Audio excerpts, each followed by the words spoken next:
जय श्री राम दोस्तों। 8 महामानवों को पृथ्वी पर चिरंजीवी माना जाता है। अश्वत्थामा, बलि, व्यास जी, हनुमान जी, विभीषण, परशुराम जी, कृपाचार्य और महामृत्युंजय मंत्र के रचयिता मार्कंडेय जी। हनुमान जी के चिरंजीवी होने की कथा संक्षेप में सुनाती हूँ। आप यदि इस रहस्य को समझना चाहते हैं तो पूरे भाव से और पूरे धैर्य से सुने। कथा को रामचरितमानस की चौपाइयों और रामायण के उदाहरणों के साथ विस्तार से भी सुनाऊंगी। उसमें आपको ज्यादा आनंद आएगा। हनुमान जी सीता जी को खोजते खोजते अशोक वाटिका पहुंच गए। विभीषण जी से उन्हें लंका के बारे में संक्षिप्त परिचय प्राप्त हो ही चुका था। पवन सूत ने भगवान श्री राम द्वारा दी हुई मुद्रिका चुपके से गिराई। रामचरितमानस को देखे तो हनुमान जी के अशोक वाटिका के पहुंचने के प्रसंग से ठीक पहले का प्रसंग है। रावण के वहां अपनी रानियों और सेविकाओं के साथ आने का। वह माता सीता को तरह तरह का प्रलोभन देता है, उन्हें पटरानी बनाने की बात कहता है और समस्त रानियों को उनकी सेवा में तैनात कर देने की बात कहता है। परंतु सीता जी प्रभावित नहीं होती तो वह उन्हें डराने का दुस्साहस करता है। चंद्रमा के समान तेज प्रकाशवान चंद्रहास खड्ग निकालकर माता सीता को डराता है और उन्हें 1 मास का समय देता है विचार का। उसके बाद वह यह तो उनके साथ बलपूर्वक विवाह करेगा, अन्यथा वध कर देगा। माता सीता शंकित है, कुछ भयभीत भी। संकट के समय में भयभीत होना सहज स्वभाव है। तभी हनुमान जी वहां पहुंचे हैं। वृक्ष पर छुपकर बैठे हैं और उचित समय की प्रतीक्षा कर रहे हैं। हनुमान जी के साथ 3 उलझने हैं। पहला तो माता सीता बहुत भयभीत हैं, इसीलिए यदि वह अचानक वहां पहुंच जाते हैं तो उन्हें देखकर माता भयाक्रांत हो जाएंगी। हनुमान जी तो स्वयं को सेवक के भाव से देखते थे। सेवक अपने स्वामी के आदेश से आया है, वह भी उसकी प्राण प्रिया की सुध लेने। जिसकी सुध लेने आया है उसे भयभीत कैसे कर दे। दूसरी उलझन, हनुमान जी के समक्ष एक उलझन है कि माता के समक्ष प्रथम बार जा रहा हूँ। वानर कुल को ऐसे ही अशिष्ट माना जाता है। कहीं माता मेरे किसी आचरण को अशिष्टता या उद्दंडता न समझ ले। अगर आज के तौर तरीके में कहूँ तो उनके समक्ष भी वही उलझन है जो हमारे समक्ष होती है।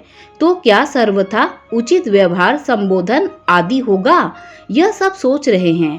तीसरी उलझन, मैं किस भाषा का प्रयोग करूं अपनी बात कहने के लिए। रावण को उन्होंने उत्तम संस्कृत भाषा का प्रयोग करते सुना है, तो यदि वह भी संस्कृत भाषा बोलते हैं तो कहीं उन्हें भी रावण का भेजा हुआ कोई मायावी समझकर माता क्रोध में चिल्लाने लगे और रक्षकों की नींद खुल जाए। किष्किंधा की बोली का प्रयोग करूं तो माता के लिए यह अपरिचित लगेगा। बहुत विचार करने पर वह अयोध्या की भाषा का प्रयोग करते हैं।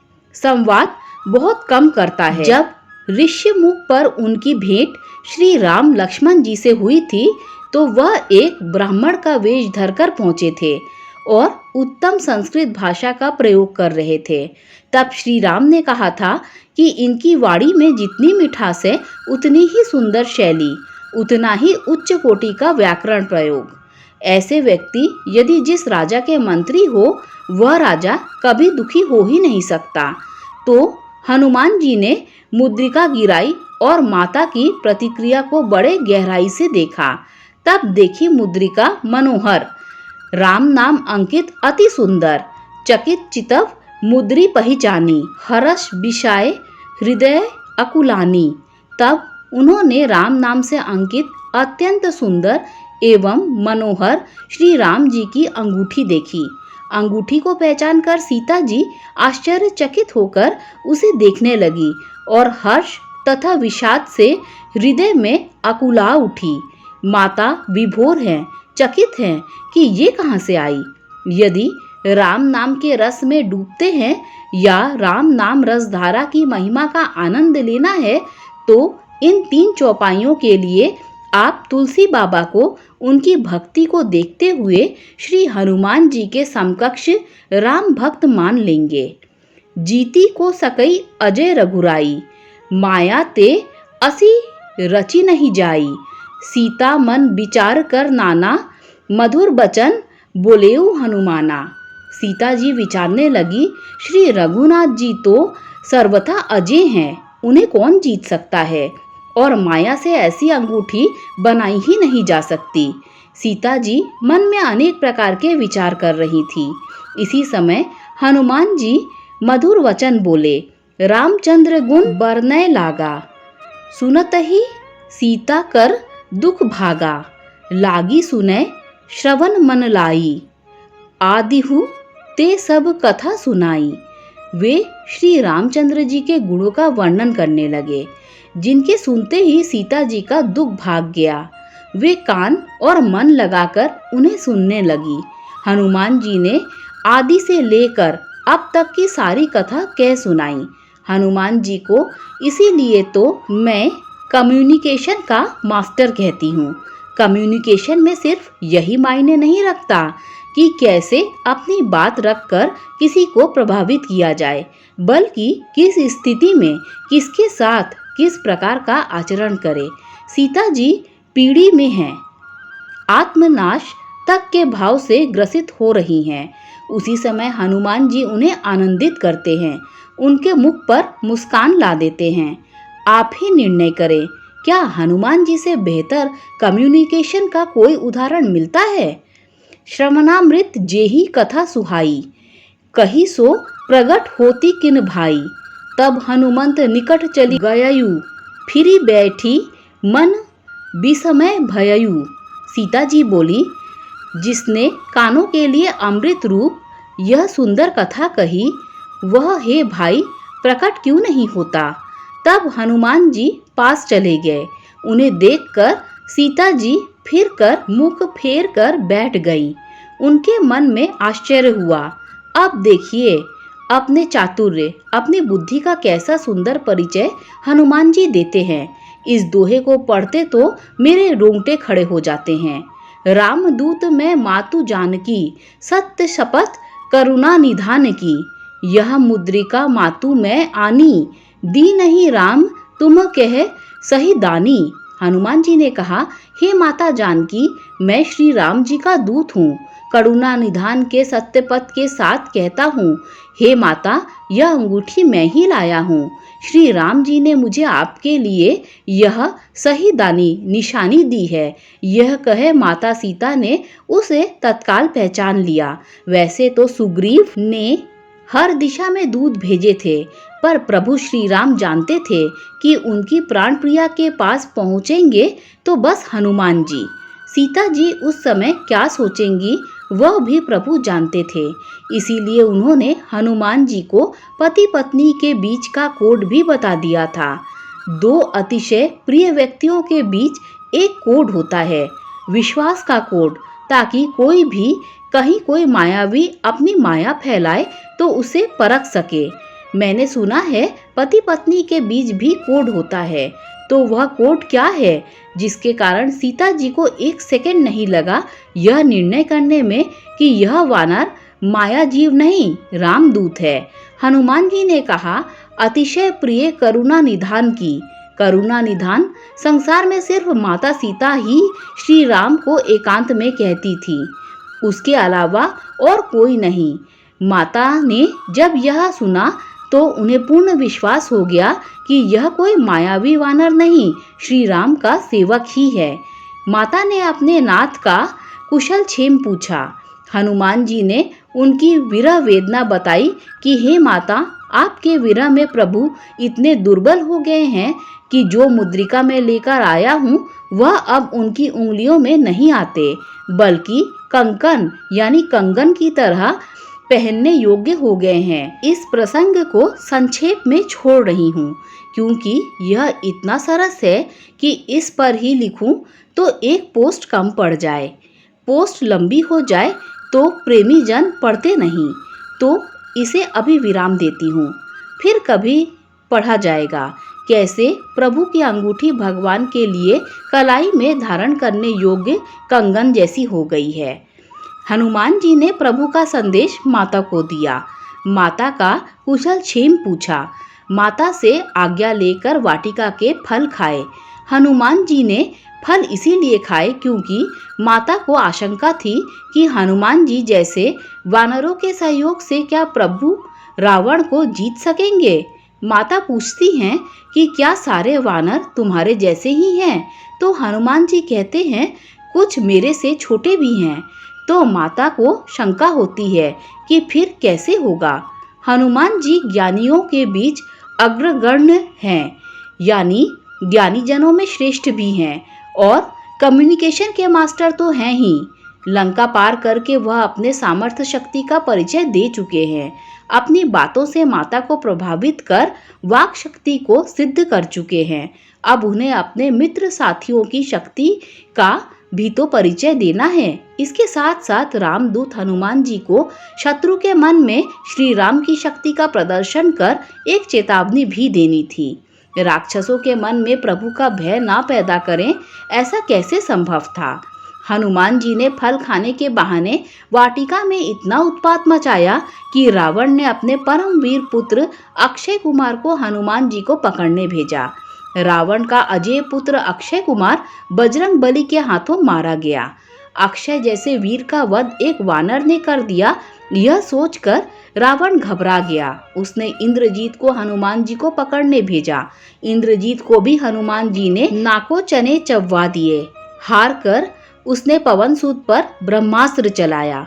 ब्रह्मास्त्र का सम्मान रखने के लिए हनुमान जी अल्प मूर्छा में आए तो नागपाश में इंद्रजीत ने उन्हें बांध लिया। हनुमान जी को रावण के दरबार में लाया गया। एक झटके में ही उन्होंने खुद को मुक्त कर लिया।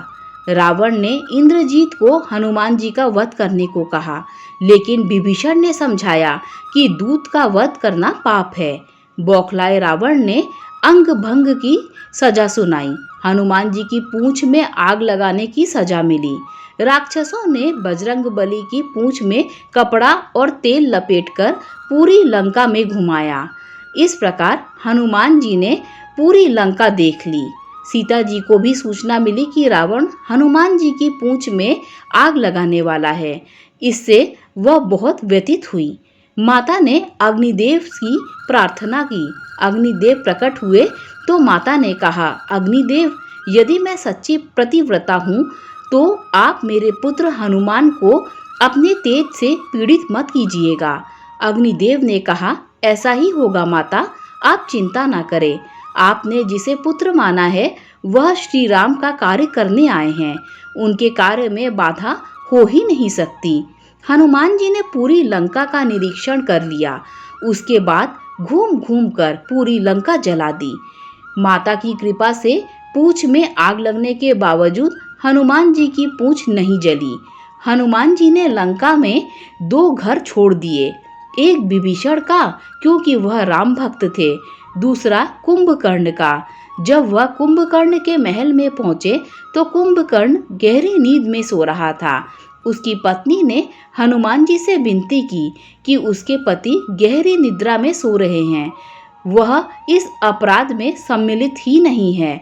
श्री राम तो न्यायप्रिय हैं, किसी को अकारण दंड नहीं देते। उसने कहा कि सीता हरण में उसके पति की सहमति ही नहीं है, क्योंकि वह तो सो रहे हैं, उन्हें कुछ भी ज्ञात नहीं। हनुमान जी ने उसका महल भी नहीं जलाया। पवनसुत तसल्ली से पूरी लंका जलाकर फिर भी अग्नि अभी शेष थी। पूंछ की आग बुझाने के लिए पवनसुत समुद्र में गए। आग बुझाते समय उन्हें अचानक बड़ा पछतावा हुआ। उन्हें लगा कि मैंने पूरी लंका जला दी, कहीं अनर्थ तो नहीं हो गया। उन्हें शंका हुई कि सारी लंका तो जला डाली, कहीं ऐसा तो नहीं कि उससे आग वन में भी चली गई हो और माता सीता भी कहीं जल गई हो। बजरंग बली के मन में भय हुआ कि जिसकी सूचना लेने आए थे कहीं उसका अनिष्ट तो नहीं कर दिया। उन्हें इस बात का ध्यान ही नहीं रहा कि जिसकी आज्ञा से अग्नि ने उसकी पूंछ नहीं जलाई, वह भला स्वयं सीता जी को क्या जलाएंगे। भोले भाले मन वाले बजरंग बली फिर तुरंत भागे लंका माता की सुधि लेने। हालांकि उनके मन में यह ख्याल यह भी आया कि सीता जी पर अग्नि का भला क्या प्रभाव होगा, परंतु माता ने उन्हें पुत्र कहकर संबोधित किया था, इसीलिए उस समय उनके मन में पुत्र रूप वाला भाव आ गया था। संकट काल में मन के कोमल भाव सबसे ज्यादा पुष्ट हो जाते हैं। परिजनों के लिए पीड़ा उभरती है, इससे हनुमान जी भी मोहित हो गए हैं। बजरंग बली धर्म संकट में है कि माता के सम्मुख जाएं भी तो कैसे, आखिर क्या बहाना बनाया जाए। वह यह कैसे कहेंगे कि मैं यह देखने आया हूँ कि आप तो लंका की आग में भस्म नहीं हुई। अग्नि श्री राम के बैर मोलने की हिम्मत नहीं कर सकते। इस धुन में खोए पवनसुत फिर से अशोक वाटिका पहुंचे और कहा कि आपसे आज्ञा लेने आया हूँ। माता तो अंतर्यामी ठहरी। हनुमान जी को सकुशल देखकर वह बड़ी प्रसन्न हुई, सब समझ गई। सर्वप्रथम उन्होंने अग्निदेव का आभार प्रकट किया। अब हनुमान जी के भाव आ गए और माता ने पढ़ लिया तो वह भी अब देवी नहीं, एक माता की भांति सोच रही हैं। हर माता अपने पुत्र को चिरंजीवी और अमर ही देना चाहती हैं। माता सीता भी उसी भाव में है। हनुमान जी को कुशल देखकर इतनी प्रसन्न हुई कि उन्होंने बजरंग बली को अमर होने का वरदान दे दिया। माता के इसी वरदान से हनुमान जी अमर हो गए। इंद्र ने पहले ही उन्हें बाल्यकाल में इच्छा अनुसार जीवन त्याग का वरदान दिया ही था, परंतु माता ने तो अशोक वाटिका में अमर ही कर दिया। हनुमान वापस क्यों आए हैं, माता यह बात समझ गई थी, पर रामदूत अपने सहारे बने थे, इसीलिए पुत्र को झेप हो यह भी उचित नहीं। इसीलिए माता ने कहा, पुत्र हनुमान, तुमने मेरे मन की बात समझ ली। मेरी इच्छा थी कि लंका से विदा होने से पहले तुम मेरे पास एक बार आकर मिलो। हनुमान जी गदगद हो गए। उन्होंने कहा, आपसे मुझे मेरी अपनी जननी माता अंजना जैसा प्रेम मिला है।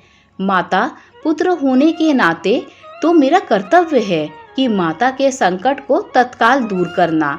मैं तो अभी आपको अपने साथ लेकर चल सकता हूँ, लेकिन जिसने प्रभु को पीड़ा दी है उसे दंड भी प्रभु ही देंगे।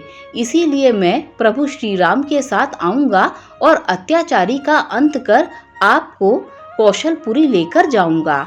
हनुमान जी ने आशीर्वाद लिया और उन्हें वचन दिया कि 1 माह के भीतर वह प्रभु के साथ आकर रावण का नाश कर उन्हें ले जाएंगे। इस प्रकार हनुमान जी अमर हुए। जय हनुमान, जय हनुमान, जय हनुमान। मंगलमय जीवन करे हनुमंत कृपा निधान। पल भर में दुख दूर करे, धरे जो इनका ध्यान। जय श्री राम, जय श्री राम, जय श्री राम। दोस्तों, लाइक शेयर सब्सक्राइब कीजिए। Thanks for watching this video.